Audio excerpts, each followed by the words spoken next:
Bonjour. Nous allons désormais, dans cette séquence, développer le thème écouter et comprendre d'une nouvelle façon, et nous sommes bien sûr toujours dans le domaine particulier de communiquer en français. Ok. Donc on va s'attacher dans cette séquence plutôt à développer tout ce qui est de l'ordre du verbe, du groupe verbal, des interdictions et des obligations, toujours dans le contexte des consignes de sécurité.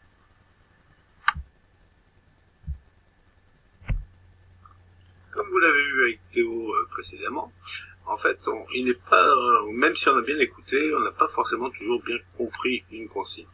Et parfois, il est nécessaire également de pouvoir poser des questions. Si on ne pose pas de questions et que l'on n'a pas compris, effectivement, on se trouve comme lui, dépourvu, lorsqu'il faut appliquer une consigne ou en tout cas réaliser une action.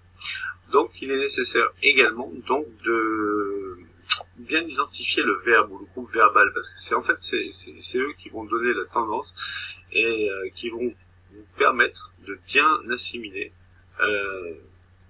la consigne qui vous aura été donnée, ou les recommandations, les conseils qui vous seront donnés. Ça vous permet d'analyser bien sûr la situation, et sa forme conjuguée aussi peut avoir une grande importance. Comme vous le savez très certainement, sur un chantier, on est soumis à des risques. Des risques qui sont liés à notre propre activité ou à l'activité de nos collègues. Donc il est nécessaire de s'en prémunir, et donc pour les limiter, on doit obéir à un certain nombre de consignes de sécurité. Et ces consignes de sécurité, quand on les observe bien, elles sont exprimées de façon un peu particulière. Et la forme du verbe, en fait, peut vous donner si c'est une interdiction, une obligation, et la forme conjuguée vous donne si c'est un ordre plutôt, ou un conseil, ou alors plutôt une recommandation, mais pas forcément obligatoire. Donc en fait, on va vraiment étudier cette partie-là sur l'aspect des verbes et apprendre à reconnaître les verbes. Car communiquer en français, c'est aussi savoir utiliser les bons verbes au bon moment et au bon temps, surtout. Avant de commencer et d'aller bien plus loin, je vais vous demander de bien observer le panneau qui va suivre. C'est un panneau pour lequel vous êtes certainement très familier dans vos activités, ou peut-être pas, puisque c'est peut-être votre première approche, en tout cas dans les métiers du bâtiment notamment, ou dans un métier tout court. Donc en fait, observez bien ce panneau et surtout attachez-vous à bien repérer le verbe et voir comment il est conjugué. Nous verrons plus tard l'importance que cela peut revêtir.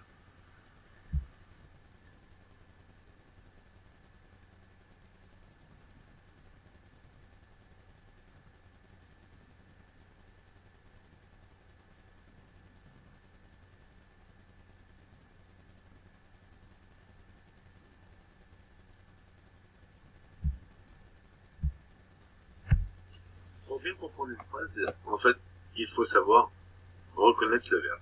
Mais qu'est-ce qu'un verbe exactement ? En fait, un verbe, c'est l'élément central de la phrase, et c'est lui qui va pouvoir définir un petit peu tout ce qui se passe au sein d'une phrase et ce que l'on veut décrire. Et on va les distinguer en deux parties, deux catégories bien distinctes. Un, les verbes d'action, l'autre, les verbes d'état. Nous allons le voir par la suite.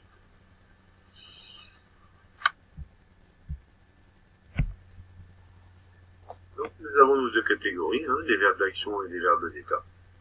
Donc, les verbes d'action sont les verbes qui vont permettre de bien repérer que le sujet subit ou réalise une action, monter, descendre.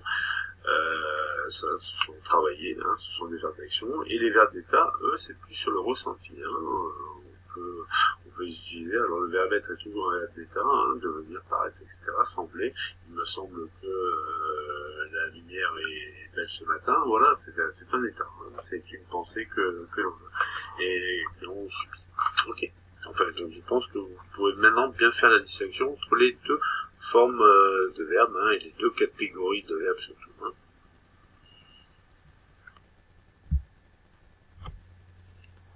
En revenant sur ce panneau, on peut voir que effectivement les verbes sont utilisés de façon un petit peu particulière. Hein. Il y a des verbes qui sont comme interdire, qui sont utilisés sous la forme adjective. Hein. Entrée interdite au public, là c'est pour interdire quelque chose, mais là on le met sur une forme adjective pour ne pas dire il est interdit de rentrer sur le chantier. C'est vraiment une obligation assez forte.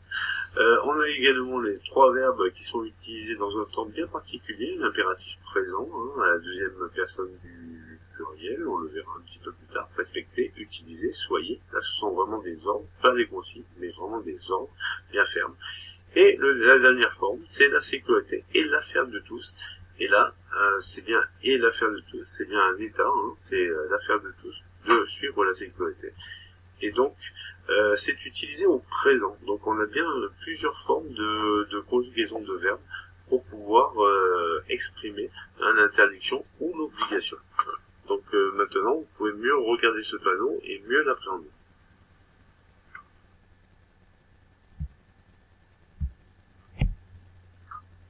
Donc là, pas grand chose à dire de plus, hein. En fait, ce petit module vous permet en fait de bien visualiser ce que j'ai pu vous dire sur le panneau précédent, hein, qui existait plusieurs temps pour conjuguer les verbes, les compléments impératifs, indicatifs, aussi donc les tournures impersonnelles ou personnelles. Impersonnelles, on l'a vu, entrée interdite au public, ça c'est une tournure par contre impersonnelle. Nous allons maintenant détailler ces formes conjuguées, hein, en nous attachant un petit peu à ces différents modes d'expression de l'obligation ou de l'interdiction. Donc la première façon de pouvoir exprimer un ordre, une interdiction ou un conseil, c'est l'impératif. Hein. Alors on l'utilise qu'à trois personnes particulières. Hein. C'est la deuxième personne du singulier, la première personne du pluriel et la deuxième personne du pluriel, c'est-à-dire le tu, le nous, le vous. Hein, les autres personnes ne sont pas utilisées et ne sont pas forme conjuguée de l'impératif. Donc c'est facile à reconnaître. Hein, en plus, c'est l'impératif présent. Hein, on parle bien de l'impératif présent. Donc c'est le présent, mais à ces trois personnes uniquement.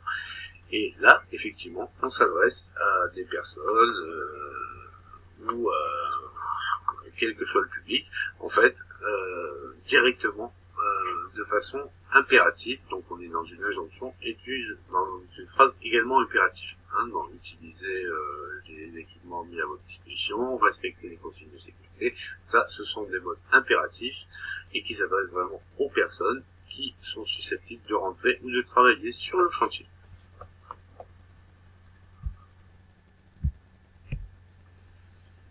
Une deuxième façon en fait d'exprimer l'interdiction, l'obligation, les actions, les états, c'est l'infinitif. Hein, et ça on le retrouve souvent sur des pancartes qui sont destinées soit au public, même vous dans votre vie professionnelle, vous devez la retrouver dans les vestiaires, hein, sur des consignes, des marches à suivre en fait, en cas d'accident, en cas d'incendie, etc. Et on va vous exprimer en fait ce que vous devez faire de façon à l'infinitif pour vous dire ben voilà, il faut faire ça. Alors donc c'est une obligation, hein, mais ce n'est pas exprimé de la même façon. Bon, là on s'adresse fermement à vous, mais pas de la même façon. C'est un petit peu plus sous l'ordre du conseil, sous l'ordre de la soumission en fait d'une consigne à respecter. Donc on est un peu moins sur la forme impérative, malgré que ce soit un ordre ou un conseil.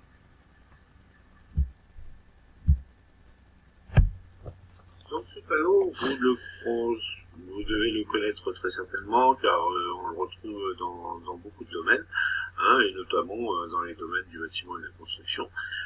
Donc on définit les pictogrammes de sécurité, hein, donc que vous connaissez ça, je suis certain par cœur. Et en fait, après, en dessous, on vous dit que faire en cas d'accident. Et là, on vous donne les consignes, en fait, la marche à suivre. Et là, on vous la donne pas de façon impérative, on vous la donne avec un mode infinitif.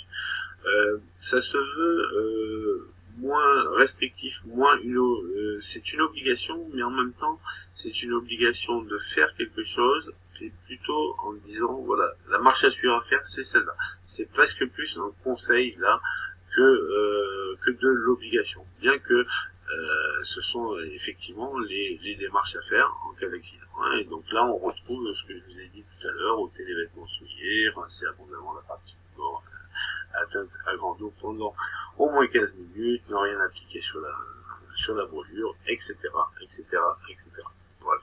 Donc regardez bien, hein, je vous laisse encore quelques secondes de façon à ce que vous voyez bien un petit peu la différence avec le premier panneau que nous avions vu, hein, qui lui était vraiment à la forme impérative, parce que là on s'adressait directement aux personnes pour les sensibiliser de façon assez forte.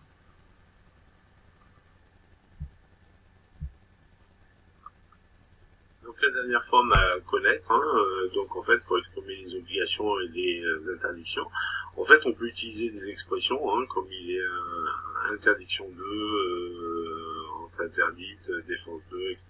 Donc ce sont des expressions, des tournures impersonnelles. Hein, il est interdit de, hein, au lieu d'entrer interdit au public, il est interdit au public de rentrer. Par exemple, ça c'est une tournure impersonnelle. Et on utilise aussi des verbes, hein, qui sont eux des verbes d'action, pardon, excusez-moi, des verbes d'action, hein, qui induisent la volonté ou l'obligation de faire quelque chose, vouloir, ordonner, exiger, devoir, etc. Donc voilà, on doit appliquer telle consigne. Il est exigé de présenter ses papiers au poste de sécurité, etc., etc. Donc tout ça, ce sont des différentes formes de pouvoir exprimer également l'interdiction et l'obligation. Et là, nous faisons à peu près le tour des différentes formules qui peuvent être utilisées dans votre vie quotidienne professionnelle. Donc, pour terminer, vous avez bien compris que le verbe ou le groupe verbal, c'est quand même bien ce qui différencie toute forme de phrase. Hein, donc on a vu, il y a des verbes d'action, des verbes d'état, et dans les consignes de sécurité, on peut utiliser soit les verbes à l'impératif, soit les verbes au présent, soit les verbes de façon adjective, soit sous des tournures personnelles ou impersonnelles. Donc on a vu qu'il y avait différentes façons de bien repérer, en tout cas, dans quelle était la forme de la phrase. Hein. Ça peut être des phrases dans notre cas de figure, hein, sur les panneaux de chantier, sur les consignes de sécurité en majeure partie. Hein. Ce sont des phrases injonctives et elles sont parfois aussi impératives. Et ça, on l'a vu aussi précédemment. Donc en fait, pour conclure, hein, le plus important, c'est de bien repérer le verbe et le groupe verbal. Et si on comprend bien le verbe, on aura compris la structure de la phrase et on devrait pouvoir comprendre, être en mesure de pouvoir écouter les conseils et en même temps de pouvoir les appliquer. Donc si on écoute bien, effectivement, on peut comprendre, mais c'est pas parce qu'on a bien écouté que l'on a bien. Donc si on n'a pas bien compris, on pose des questions pour s'assurer d'avoir bien compris et ainsi on applique tout ce qui est nécessaire sur un chantier, en l'occurrence, parce qu'on était sur les consignes de sécurité. Donc j'espère que cette petite séquence vous aura permis de mieux comprendre l'importance et la place du verbe, et ainsi en l'illustrant sur les consignes de sécurité que vous avez tous l'habitude de voir, vous donner un petit peu cette façon de pouvoir identifier un verbe et en même temps, donc sur une phrase, savoir de suite dans quel contexte vous vous trouvez. Hein, c'est très important en français, la langue française est très riche, mais en même temps, si on comprend bien quels sont les types de verbes, verbe d'état, verbe d'action, on sait un petit peu quelle est la structure de la phrase, ou du déroulé de la phrase, ou en tout cas de l'intonation de la phrase. Voilà. Donc j'espère que vous avez bien tous compris cette séquence. Je vais conclure. Et donc je vous laisse pour la suite, je pense, avec un dernier quiz d'évaluation finale. En tout cas, je vous souhaite bonne chance et je vous remercie de m'avoir écouté.